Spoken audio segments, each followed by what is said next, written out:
എല്ലാവരും കൂടെ അനുമോൾക്കെതിരെ നിന്നപ്പോൾ അഭിലാഷ് വന്നിട്ട് വന്ന് നിങ്ങൾ പറയുന്നത് പോലെ തന്നെ തമാശയാണ് അവളും പറഞ്ഞത്.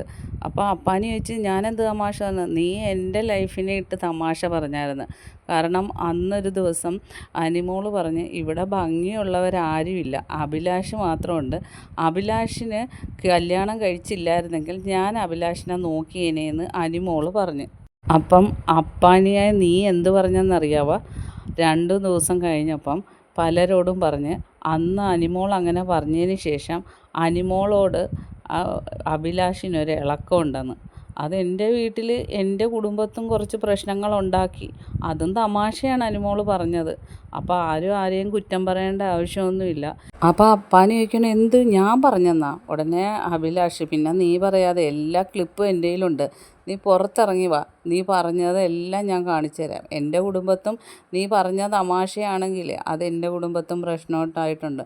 അതുപോലൊരു തമാശയുള്ളൂ അനിമോളും പറഞ്ഞത്, അത് വലിയ ഇതാക്കേണ്ട ആവശ്യമില്ല. പിന്നെ അനിമോളുടെ കൂടെ നിന്ന് എല്ലാവരും ഇവിടെ ഇരിക്കുന്ന ഭൂരിപക്ഷം പേരും പറഞ്ഞതാണ്, അത് ഞങ്ങൾ കേട്ടിട്ടുള്ളതാണ്. എന്നിട്ട് ഇപ്പം സമയത്ത് കാല് മാറുന്ന കുറേ എണ്ണം നിങ്ങളുടെ സൈഡ്. അതെ, ഈ വിഷയം അനിമോൾ മാത്രമല്ല പറഞ്ഞിരിക്കുന്നത്, ഇവിടെ പലരും പറഞ്ഞിട്ടുണ്ടെന്നാണ്. അപ്പോൾ അതിലേയും നൂറേയും മിണ്ടുന്നില്ല.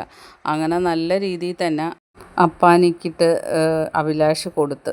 പക്ഷേ വേറെ ആരും അനിമോൾക്ക് സപ്പോർട്ട് ചെയ്ത് സംസാരിച്ചില്ല, അഭിലാഷ് മാത്രമേ ഉണ്ടായിരുന്നുള്ളൂ. ബാക്കി അപ്ഡേറ്റുമായിട്ട് വീണ്ടും കാണാം.